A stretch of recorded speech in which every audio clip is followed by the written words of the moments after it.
Daniela Kaufmann. Daniela. Thank you. Okay, so I will present today two projects that we have at TU Wien, and it's joint work together here with Nikolai, who is in the audience. And I will talk about MCSat-based approaches for solving nonlinear modular arithmetic. So what is a typical problem that we want to solve? So we have given a set of polynomial equations and also disequalities. They are nonlinear. So we see that here we have an x squared, we have monomials with x times y. And we want to solve the solution system over a finite domain. So in this case, in this example, I want to solve it over the finite field F5. So we take the solutions modulo 5. And I want to solve this polynomial system now with you because I will use it throughout the talk. So this will be kind of our running example. So I really want to familiarize you with that. Yeah, since we're talking about modulo 5, it's actually we can write down the multiplication table so that we can now really work with that. So how would I solve that? So the first polynomial is univariate. We have only one variable in it, x squared. And then we check our multiplication table, for which cases x squared is equal to 1. And we see we have here two cases. The first one is for 1, and the second is one for the value is for the value 4. And let's take the first one. Let's say we fix x is equal to 1, and then we plug that into the second polynomial. And then we see that we actually get now, so this second polynomial evaluates now to y minus 1 is equal to 0, which actually gives us minus 1 is equal to 0. So we have a conflict there. We kind of move back. We see our choice for x was wrong. So let's maybe try then the other one. Let's set x is equal to 4. We plug that again into the second solution. And this is the second constraint. And then we can solve that. And we see that indeed, we have to set y is equal to 2. And both of these values can then be plugged into the third constraint. And even that is fulfilled. So we see we have a solution for our polynomial system, which is x equal to 4 and y is equal to y. Yes, in general, solving polynomial equations is one of the oldest and hardest problems in mathematics. And there's been quite a lot of work by mathematicians really for a long period of time to solve these questions efficiently. And in the case the domain that we consider for our polynomial equations is an algebraic closed field, then this problem is actually decidable, and we can do that by using a Gröbner basis for that. But unfortunately, finite domains are not algebraically closed. So we cannot throw Gröbner basis directly on it. Yeah, so today I'll talk about really its finite domains. And the reason why we are currently interested is because nonlinear polynomial reasoning over these finite domains is currently of interest in formally verifying the cryptosystems, especially when we talk about finite fields. So the one example that we had, this is, for example, used to model zero knowledge proofs or also in elliptic cryptography. And the second domain that I also will consider in the talk is actually over when we take modulo 2 to the power of k, since actually we have Bitvector solving, and that's, for example, used in some. Yeah, so as I said, a lot of work has been done on solving polynomial constraints, and until recently, like this was really the domain of mathematicians, and more precisely, this was the domain of computer algebra. And so there have been algorithms developed, like as I said, Gröbner basis. So they are really powerful tools, and algorithms, they are implemented in powerful tools in the computer algebra systems like Mathematica, Singular, Sage, and so on. These algorithms are powerful in finding all solutions of a polynomial equation system. But they have a downside. So usually these algorithms have a high computational overhead. So for example, Gröbner basis algorithms are actually double exponential to compute. And in general, for our use case, we are typically not interested in finding all solutions of the system. Actually, we want to find only one solution, or we want to know whether there is no solution at all. This is why we take a look or why we kind of use the concept of model constructing satisfiability, or MCSat for short. This was invented around 10 years ago. And this approach allows me to find satisfiable instances of polynomial arithmetic by combining a CDCL style search with some theory knowledge, with some theory propagation. In our case, this will be algebraic decompositions. Yeah, and today, I already hinted it a little bit, I will talk about two domains. So the first part of the talk, I will focus on constraints over finite fields. As already hinted, it's not algebraically closed, so we cannot apply Gribner basis directly. The constraints we consider in this case are actually equality and disequality. The reason is that in finite fields, you cannot totally order the elements, so it doesn't make sense to write down inequalities.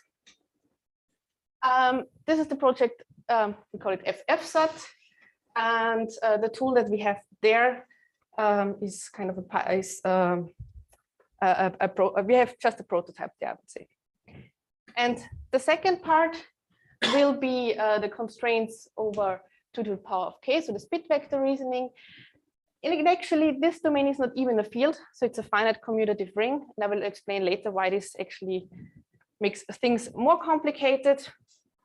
But here we can consider more constraints. So we also now will talk about inequalities, and in addition, also we manually introduce now the overflows of the finite domain.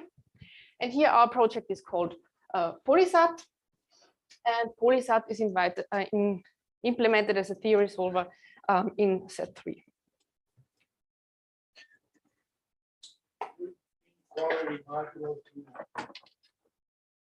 So the question is, what is an inequality modulo 2 to the power of k?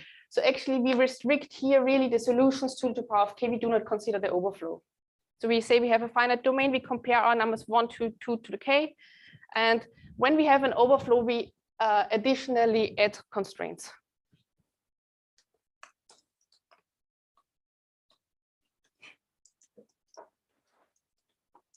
But before I go into the domains, let me briefly introduce the concept or the framework of MCSat to you. As I already said, this is an abstract CDCL decision procedure, and we have heard about CDCL a couple of times already this week. And in addition to the Boolean search engine, we integrate reasoning over the theory behind it. So in our case of the finite domains. And this framework allows us to incrementally construct the models while searching. And the propagated literals, so all our decisions are justified by model assignments. And so far, so there have been a couple of theories already kind of implemented in this MCSat framework. So for example, for nonlinear arithmetic constraints over the reals, or also for linear integer constraints. And also there has already been a little bit of some work on bitvectors. And the basic idea is that from a given set of clauses, we generate a trail with the decided and propagated literals, in addition to the theory variable assignments, then leads to one of the two terminal states, unsat or sat. And just as a note here, when we consider our input as a polynomial system, so as a system of polynomial equations, then actually this equation, so each equation can actually be seen as a unit clause. So the main components then of this framework are, of course, the trail, where we record all the assignments and the reasons. Then for each variable in our polynomial system, we keep track of the viable values. So these are the values that can be assigned. Then at some point we might reach a conflict. So this is a set of constraints that will contradict our trail. And then we do some conflict analysis where we learn a new constraint with respect to our theory to avoid the same, that we avoid that we reach the same conflict in the future.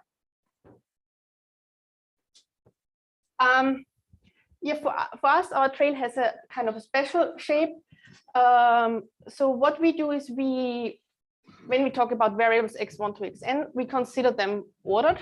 So x1 smaller to xn, and then also our trail kind of will be ordered, namely in such a way that when a literal, so here is f1, g1, hl, enters the trail, that actually all variables in this literal or in this constraint have been assigned except for the largest one. So this means at first we have kind of the univariate polynomial constraints over x1, then we make the variable assignment for x1, and then the second one, they can then these constraints can then talk over x1 and x2 and continuing like that. And this guarantees us that all of these are kind of then univariate polynomials. Yeah. We can put literals on a trail, first with a kind of regular Boolean propagation. Then we have a clause, for example, C1, and we see that the first two literals are already in our trail in the negated form. Then, of course, we know that we have to put the third constraint on the trail. And then this clause will also be our justification why we put H on the trail. And in addition to that, MCSat allows us to propagate the theory. From the theories, from all the previous variable assignments, we know that a certain literal edge cannot hold on the trail. Then we know that we can put not the negation of the constraint on the trail. And what we now have to do is to generate an explanation clause that justifies this decision. Yeah, I will do now an example for you. This was our example of the first slide, so that it's here again. But I've now considered only the first two constraints because the third one didn't have influence. So we see the first constraint is univariate, so I put it on the trail. As we have already seen, possible values are x equal to 1 or x equal to 4. Let's make the assumption I do the same decision as before, that I now set as x is equal to 1. Then our second constraint becomes univariate with respect to this partial assignment. I put it on the trail, and then I reach the conflict. And so from this conflict, then I do the backtracking, and then I generate an explanation clause. I've written it down here, just really just throw it at you. This explanation clause actually says that we shouldn't set x equal to 1. And so to satisfy the second constraint, we now resolve using this explanation clause and backtrack to assign a different value of x. And that's actually the key ingredient that we have that we need to have in our MCSat framework, namely how do we generate this explanation clause for our theory.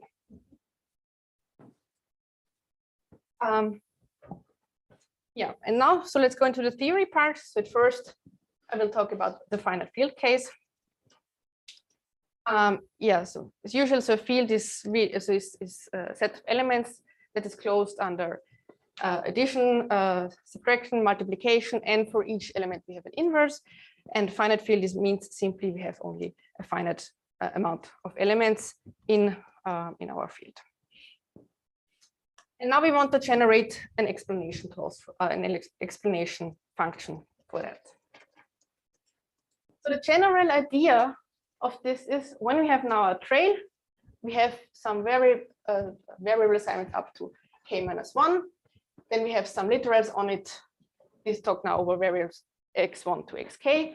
And up to that point, we are fine. This means we have still the possibility to assign a value to xk such that all these literals are true. But now we want to add another constraint, g on the trail. And now such an alpha k, so such an assignment to the variable xk doesn't exist anymore. Now we have the conflict, and we need to resolve this conflict. So we need to learn that we need to take a different assignment for variables x1 to xk-1. And the idea that we have is we take all the constraints that we have on the trail that speak over xk plus the one that gives us the conflict. And in all these constraints, we eliminate now the variable xk. So we generate a polynomial set over the variables x1 to xk minus 1. And we put it in such a way on our tray that in the future, all the assignments for this generated set of polynomials gives us false, because this ensures that we do not run into the same conflict again. And this will then be how we generate our elimination clause. So we include this generated set of polynomials together, include together with the other constraints to get our explanation. Yeah, so I speak here about, let's do some variable elimination. And this actually means that from a polynomial system, we kind of need to project the solutions over the variables x1 to xk into a different field where we have only variable x1 to xk minus 1. And I always like to represent this actually graphically. So think of that like our original polynomial space would be talk about variables like in the 3 dimensions, so x, y, and z. And we want to now get rid of the z variable.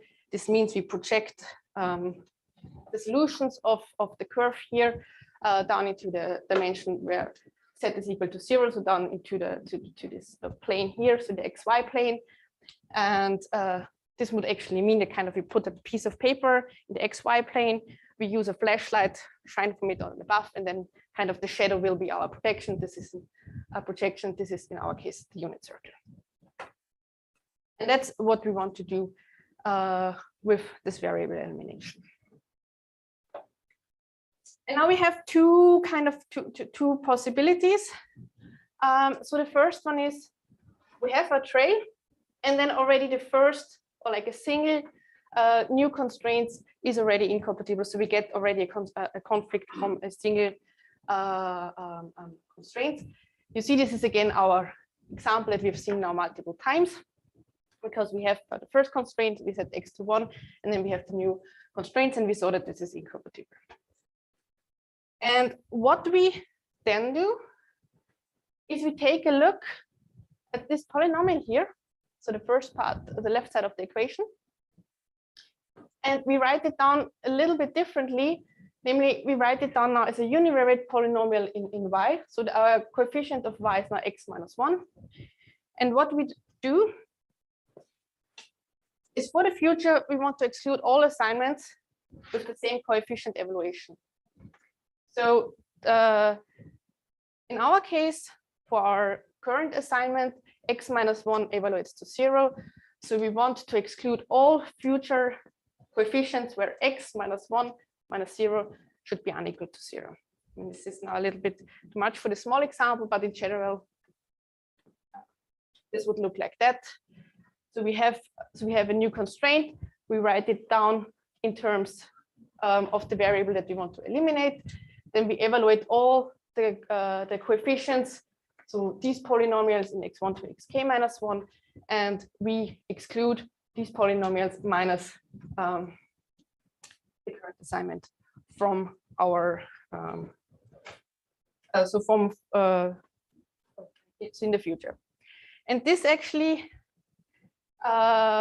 ensures that we exclude the current assignment of a single polynomial constraints. So it's fine, but it's not really doing much.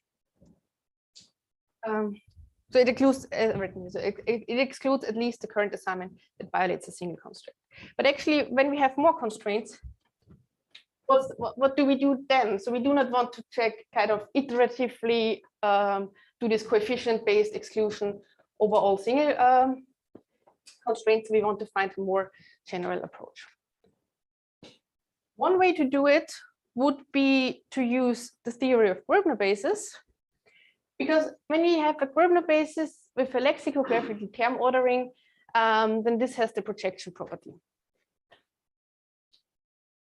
What we could do, we introduce fresh variables to get rid of all the inequalities. Then we have only a set of equalities, because Gröbner basis only talk about equalities. But as I said in the beginning, Gröbner bases require an algebraically closed field, what we do not have. This means that usually when the Gribner basis algorithm would solve this polynomial system, we kind of need to tell it which solutions are interesting for us, and we do this by adding so-called field polynomials, and then we generate the k-1 elimination ideal. So in theory, this would sound nice, but I already said in the beginning, the Gribner bases are a double exponential, and especially these field polynomials, they cause a lot of overhead during this reduction, especially when certain assignments are already excluded, because then suddenly you do not have here this nice structure, but you really expand it and it gets messy. So that's one way that we do not want to do it. Instead, what we want to do is we have a look at the polynomials and we exclude common factors of these polynomials. And especially when we have this conflict, all these polynomials are univariate. So we do not have to talk about this whole elimination ideal. Instead, we can deal with univariate polynomials, and we want to exclude common irreducible factors of that. And now I'm bringing another algebraic concept onto you. It's called sub-resultant regular subchains. I'm not going into the details here, so don't worry. But in general, what it does is it allows me to compute the GCD of two polynomials when I have already a partial assignment and I take into account this partial assignment. You can think of it, I really write here in quotation mark because it's somehow related, but not really. But if you're familiar, if you know a Euclidean division algorithm, that's kind of the same procedure that we do here in Euclidean division algorithm with respect to a current assignment. And I will show you an example to at least show you what's happening. So assume now we have two polynomial constraints, f and g. So the one is equal to 0, the second one is unequal to 0 constraints. We have our current assignment on the trail is that x is equal to 3, y is equal to 1. And we see, so when we plug this in and solve it, that f and g are incompatible with our current trail. Because for f to be true, set should be equal to 2. If we set equal to 2 in g, then the constraint is 1. So what we do now is we compute now this is sub-resultant regular subchain of f and g. Magically, this gives us this polynomials. And what we see actually here is that the second polynomial doesn't contain z anymore. It only talks about x and y, and that's what we want, because this is not our projected polynomial. So we learn now that we should falsify this polynomial. And when we plug in solutions, we see that in addition to the current assignment that we have the trail, we can even exclude now more assignments on the trail.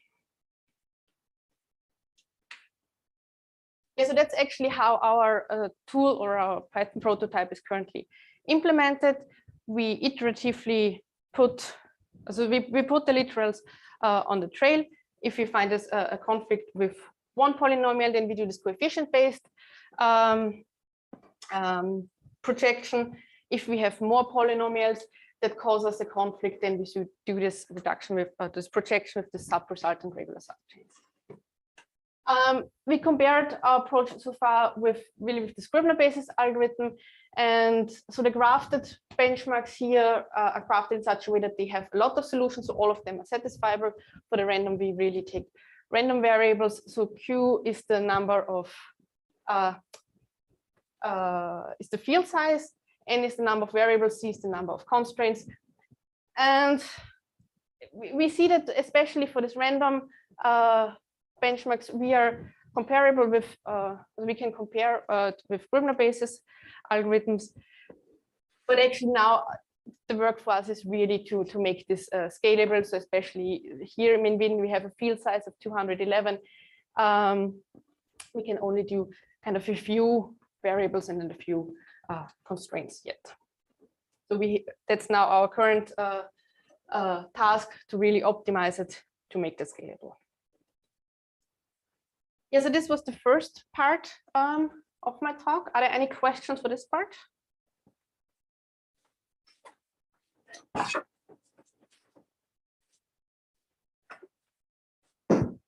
Thanks. Hi. In the explanation function, what is specific to the fact that you are in a prime field? I mean, in the previous slides, a lot of what you presented looked like it could be applied to wherever you can apply those group-down bases or the variants that you have if you're not algebraically closed. Like, where's the moment in that explanation where you are actually doing the modulo or the overflow? So in group-down bases, so here this would be the field polynomials. So there we restrict to this modulo. And also here, this is kind of hidden here, so I didn't include it, but also here in the sub-resultant regular subchains, the modulo is included in this computation of the SRS that I did not show you. How difficult is the computation of the SRS? So for the problems that we consider so far, it's not that hard. So we use Sage as an underlying system to compute it. So there we're pretty efficient, but I have no idea about kind of proof complexity wise what would be the class. Yeah, I mean, how does it grow? How does the difficulty grow with? So the polynomials, you mean these stay small. So they are now we really see kind of no real explosion of the polynomials in our approach. So the first one, which was the most simplest one, making the coefficient equals 0. Yes. Is it removing just 1 point or more than 1 point? Most of the time, just one. Okay. So I mean, maybe I show you this example. I mean, good. This is really an easy example. No, actually, it can remove more when our polynomial, so this constraint is more complex, and this polynomial, so here this coefficient has more than one solution in the finite field. Then it can remove more too. Yes. All right. So the other part is like to make it more practical, we need to have tricks of checking which values we can pick. Yes, so I think what I would really now like to investigate is variable ordering. Okay. No, I meant the values, not the which variables to assign. Like if you have a variable X, and what are the feasible values? Because let's say you removed 1 point, how do you like make it compact? You don't want to store it like in a list that these values are not yes, feasible. so that's actually what we kind of do in the second part in our second project. So in PolySAT, there we store it as intervals. Okay.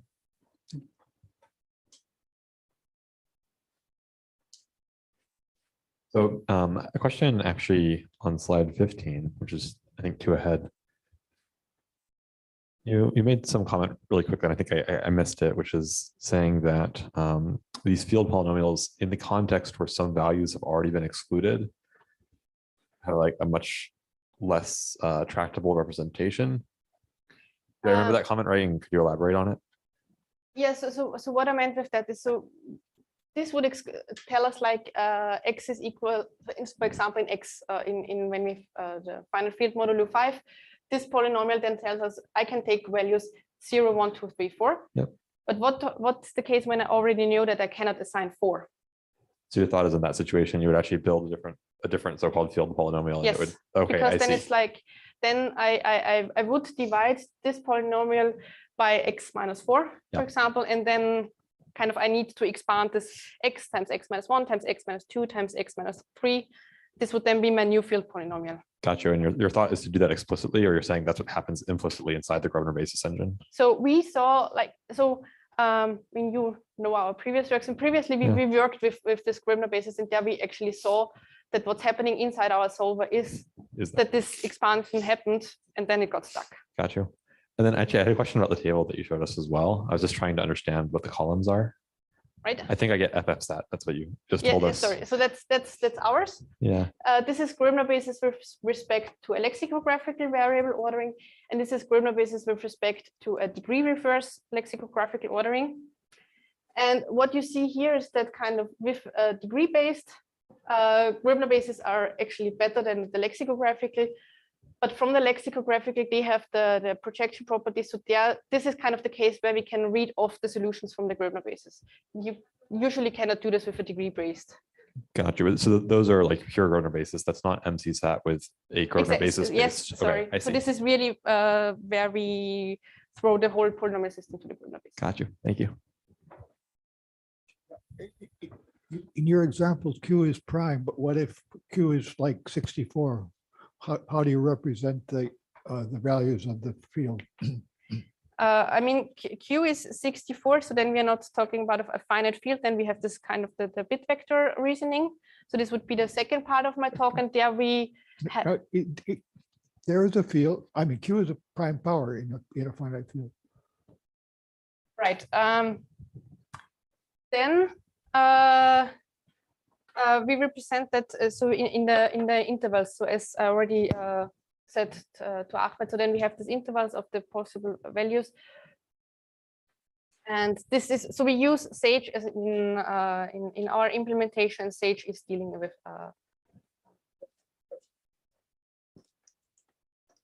I have one more question actually. Alright. Can you restart? I mean, it's just a trail with a bunch of decisions, and you have reason clauses of why something happened. You can ostensibly keep around the reason clauses and just restart and right and pick different polarities, pick different variables. Yeah, so in FFSAT we currently do not have this restarts, but I think PolySAT we do. Yeah, there is.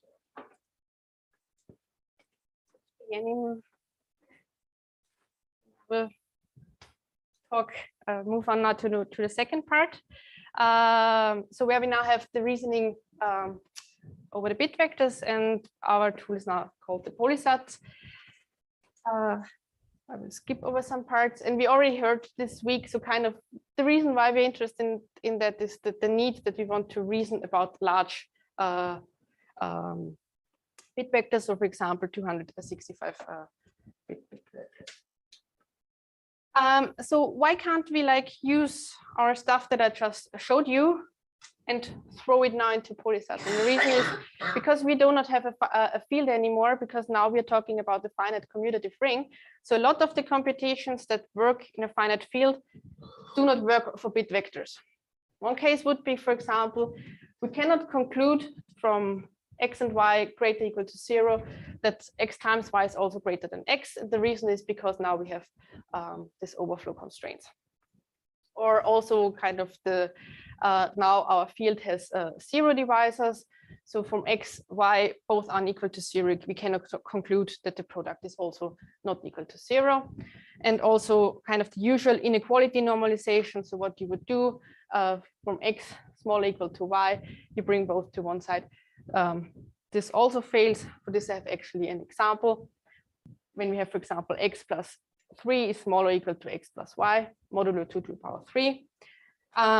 If we would bring it to one side, this would give us then a constraint 3 less or equal to y. So then we get y can take the solutions 3, 4, 5, 6, 7. But if we, for example, have already x is equal to 2 on the trail set, then we see that this constraint can only work anymore for y is equal to 3, 4, 5. So we really need to be careful what we are doing. Yeah, so far solving approaches for bit vectors have been bit blasting or in blasting, but already there has also been some work on MCSat based approaches, and PolySAT goes into the direction.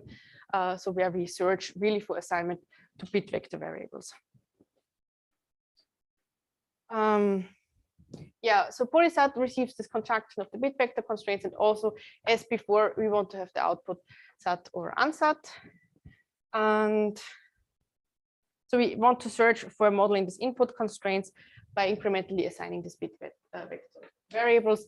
And This has been already asked in the question. So we need to keep track of the variable values and then also generate this its lemmas on demand.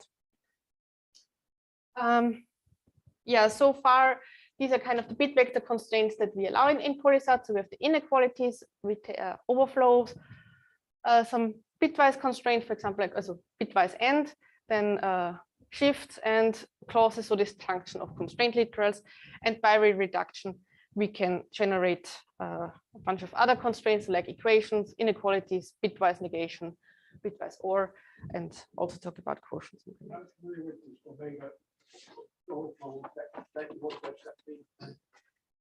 So the question is, what's actually this this omega notation says? So here it's with the asterisk. This means that the multiplication between P and Q can overflow. So we really say that we consider that this is larger than 2 to the power of K. So that it kind of wraps around again.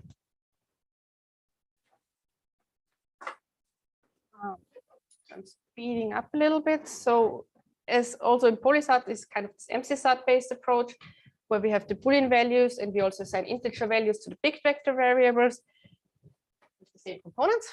I'm jumping over this example.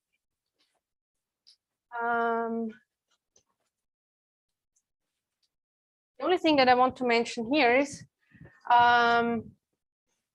that now we have different ways to talk about conflicts that we did not have before. So for example, here now we run into the conflict with our previous partial assignment that 12 times y plus 7 should be equal to 0. And now we know that we have a conflict due to the parity because there's no variable that we can assign to y such that kind of constraint recovers.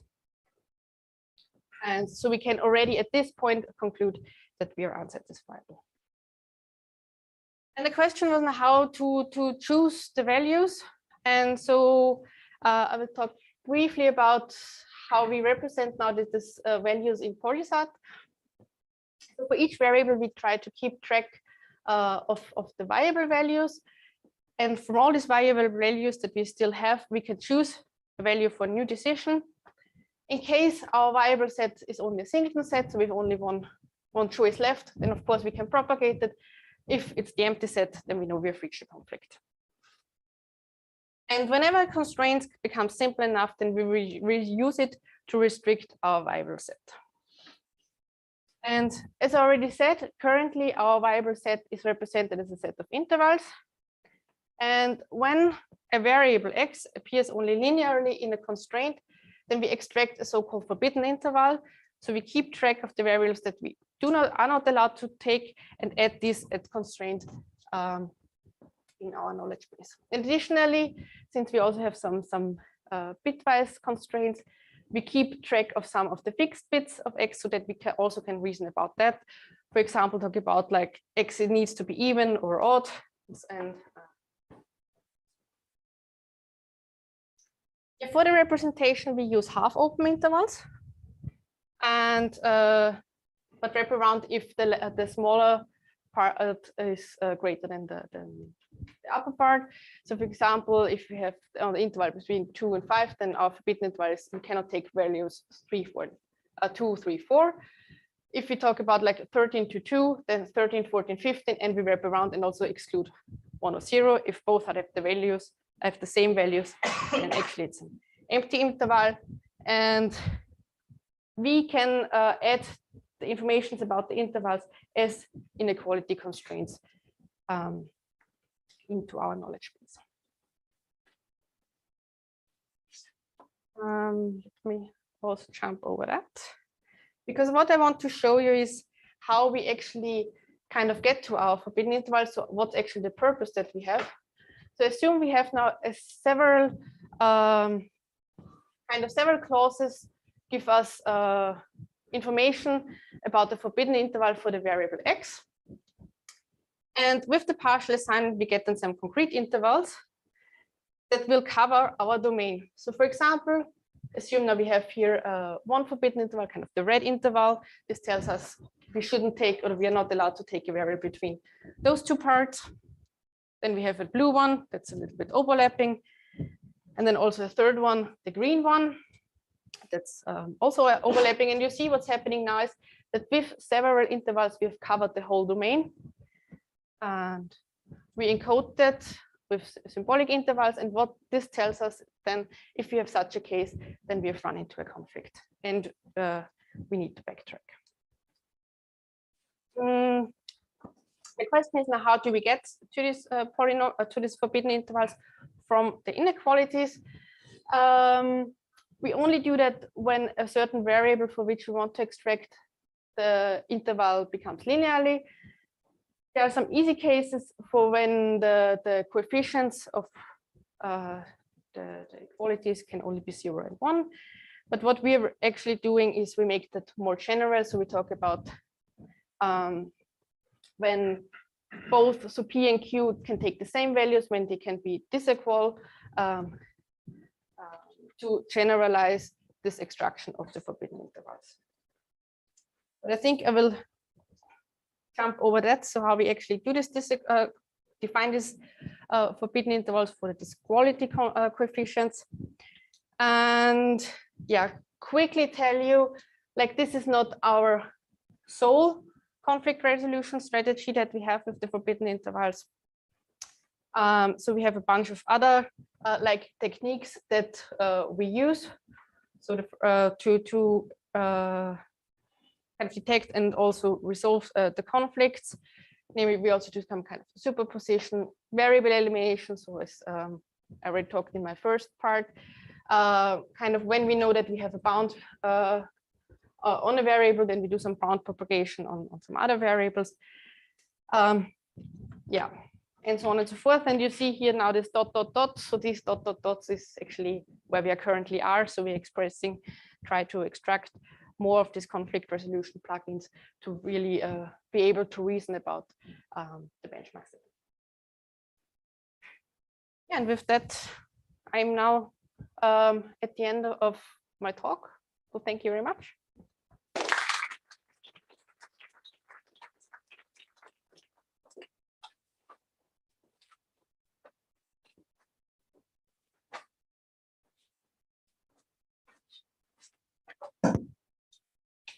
It's really interesting. The last slide, you have several conflicts explanation plugins. Yes. It's as if the Bitvector theory was kind of a union of theories, except it's not really disjoint. Like you have collaborations between several explanation mechanisms that interact within this MCSat mechanism. Have you ever thought of seeing Bitvectors as you know, a union of subtheories, like Bitvectors seen as arithmetic things, Bitvectors seen as, you know, bitwise operations?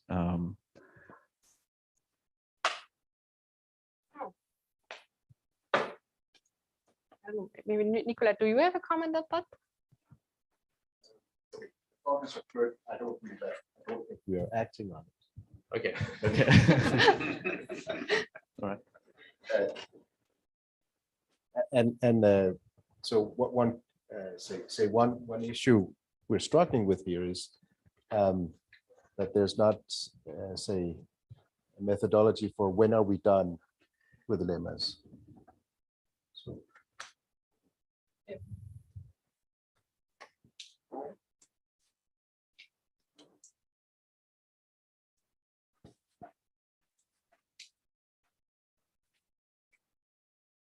So it's very interesting. Can you sort of describe how far have you been able to get past bit blasting at this point? I mean, it depends. So as usual, it's not really also always the bit width that causes us the problems. So for some parts, we are there yet with the 265 bits, but for some constraints, when you have a certain shape, then we are still down. Yeah, I just wonder, you know, because Bitvector reasoning has been kind of stuck with bit blasting for a long time, and it's been hard to get past it. I was wondering just how far you feel like, obviously that's a qualitative answer, but how far you feel like you're getting. I think Nicola has a comment on it. I want to make one qualifying comment, which is, so the motivation is smart contracts where you have 256 bits. Bit blasting just doesn't work. Okay? There's no way. So the current alternatives are to translate to integer arithmetic or some custom solver here. And so in these cases, either the integer arithmetic or the custom solver can do things that bit blasting has no chance of ever achieving. So, and you can also see it as somewhat reaction to, should bit vector solving necessarily be translated to SAT and then solved? And I think that's a losing proposition in the long term. But for 32 bits, 64 bits, SAT works much better than.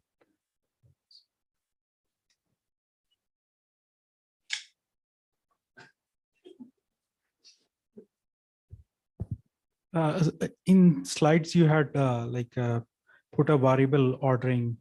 It's not a like theoretical restriction to give assignments.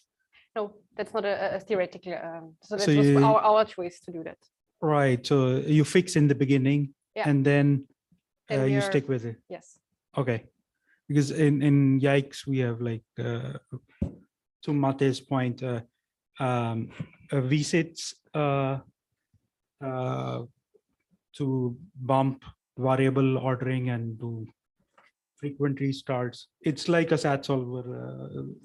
It behaves like that.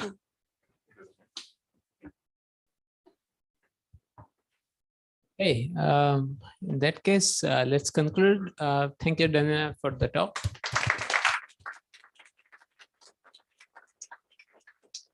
And we meet